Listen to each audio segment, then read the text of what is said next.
In our final video about components of the solar system, we're going to be learning about these smaller and more forgotten parts of our solar system that don't get nearly the attention that stars and planets do, and despite that, still fulfill important roles within the solar system.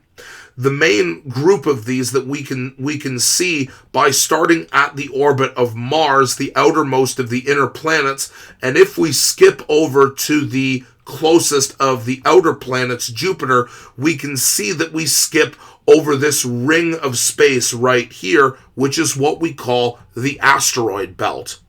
So the asteroid belt is a very large ring of space that is occupied by large space rocks that we call asteroids. So an asteroid, rather than being known simply as a space rock, can be grouped into one of two categories. Space rocks can either be made out of rock, in which we call them terrestrial asteroids, or can be composed primarily of different types of metals, in which case we can call them metallic asteroids.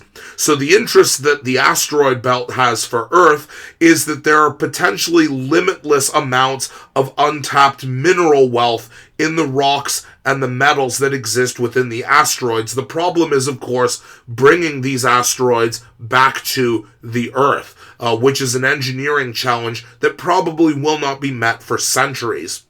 Now, in terms of the astronomy of asteroids, asteroids are not considered planets because they are much too small compared to planets in order to have a dominant gravitational force, and because their gravity is much weaker, they don't form spherical structures that allow them to be considered planets.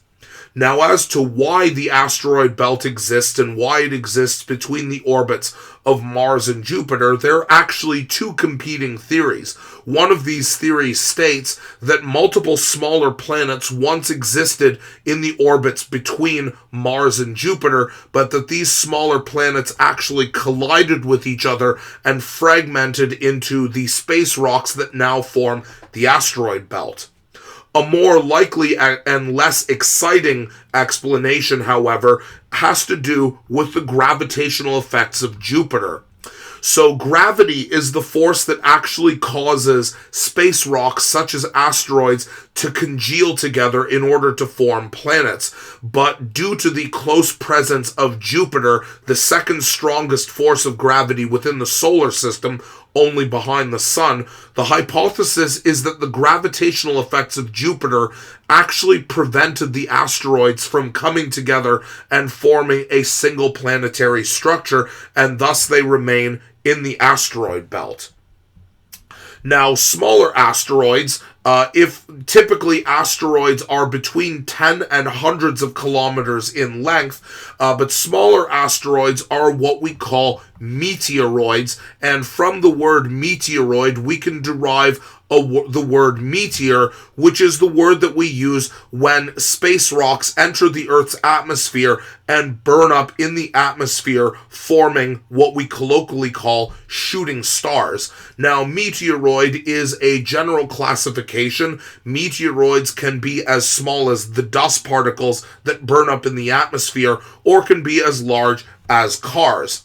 Now, asteroids have a very interesting history on Earth. There is a well-documented asteroid impact that is responsible for the extinction of the dinosaurs 65 million years ago, and supposedly this asteroid wiped out approximately 95% of all life on Earth. So, a very catastrophic event. However, asteroids impacts like this, while they can be very deadly, most asteroid impacts with Earth are actually completely harmless, and we can see these in the form of shooting star events, which are what we call meteor showers. And there are two meteor showers that are regularly observable, once in the summer and once in the winter. These are called the Leonid and the Perseid meteor showers. Closely related to meteors and asteroids are structures that we call comets, which are of course distinctive from asteroids because they have a tail. So unlike asteroids, comets are made up of rock but actually contain a large amount of frozen liquids such as water and sometimes frozen gases such as ammonia. And when a comet passes close by a star, it causes the ice that is trapped within the rock to constantly melt, which again causes it to develop the characteristic tail that is made up of the ice turning into gas as it passes by a star, giving comets the characteristic tail. And with that, we conclude our series on components of the solar system. In the next series of videos, we're going to look at how the planets, asteroids, and various satellites throughout the solar system travel through space.